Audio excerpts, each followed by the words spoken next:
ولادت باسعادت کے بعد دستور مکہ کے مطابق آپ کو حضرت دائی حلیمہ سعدیہ کے ذمے سونپ دیا گیا۔ حضرت حلیمہ سعدیہ رضی اللہ تعالیٰ عنہ سے پہلے آپ کو دودھ پلانے کا شرف حضرت آمنہ رضی اللہ تعالیٰ عنہ، حضرت سویبہ رضی اللہ تعالیٰ عنہ و حضرت ام ایمن رضی اللہ تعالیٰ عنہ نے حاصل کیا۔ حضرت حلیمہ سعدیہ رضی اللہ تعالیٰ عنہ سے روایت ہے کہ جب حضور صلی اللہ علیہ وسلم کو مکان میں لے گئی تو اندھیری رات میں چراغ کی حاجت نہیں ہوئی،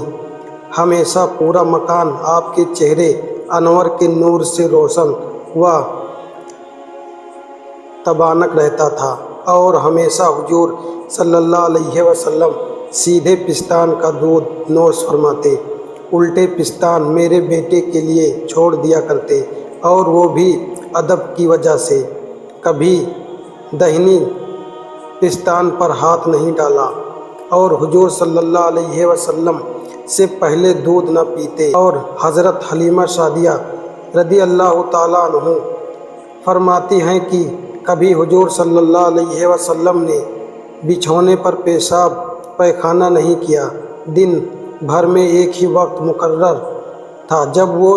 ساعت آتی پہلے سے اشارہ فرما حاجت ضروریہ سے فارغ ہو جاتے۔ بستر آپ کا ہمیشہ پاک و صاف رہتا تھا، اور جب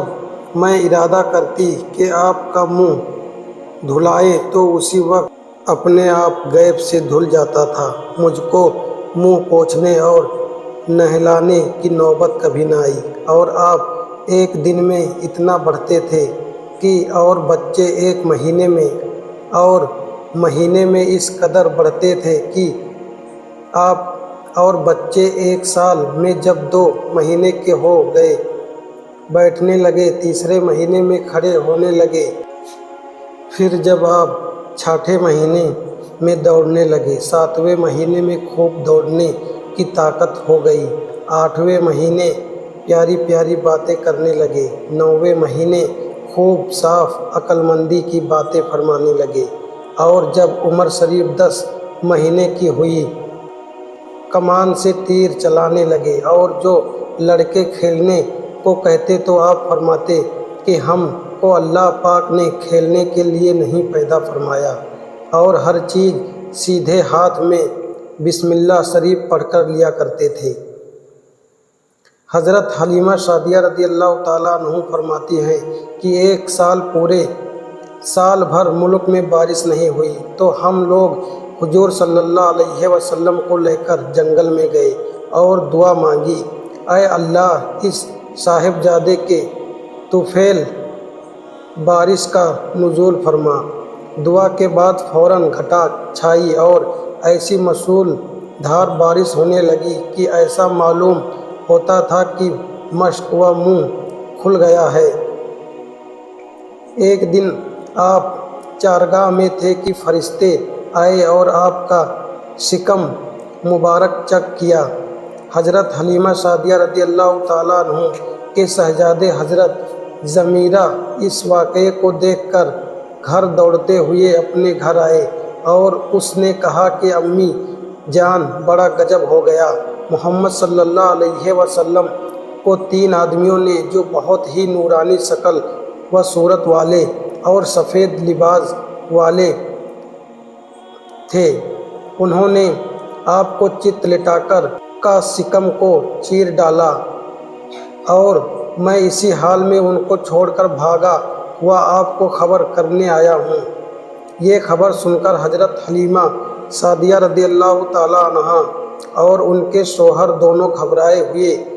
دوڑ کر جنگل کی اس چارگاہ میں پہنچے جہاں آپ بکریاں چرانے تشریف لے گئے تھے۔ حضرت حلیمہ سعدیہ رضی اللہ تعالیٰ عنہ نے وہاں جا کر دیکھا آپ بیٹھے ہوئے ہیں، مگر خوف و حرس سے چہرہ زرد اور اداس ہے۔ حضرت حلیمہ نے پوچھا کہ بیٹے کیا بات ہے؟ آپ نے فرمایا کہ 3 شخص نورانی شکلوں والے صورت والے آئے تھے اور مجھے کو چت لٹا کر میرا شکم چیک کر کے اس میں سے کوئی چیز نکال لی اور اس کو باہر پھینک دیا، اور پھر کوئی چیز میرے شکم میں ڈال کر سل دیا، لیکن مجھے ذرہ برابر بھی کوئی تکلیف نہیں ہوئی۔ اس واقعے کے بعد حضرت حلیمہ سعدیہ رضی اللہ تعالیٰ عنہ آپ کی سخت نگرانی فرمانے لگیں، یہاں تک کہ جب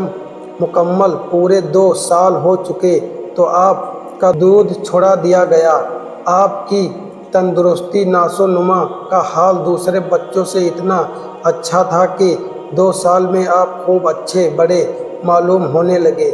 اب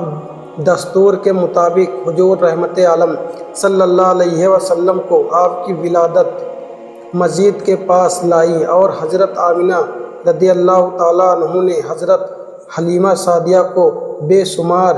انعام و اکرام سے نوازا۔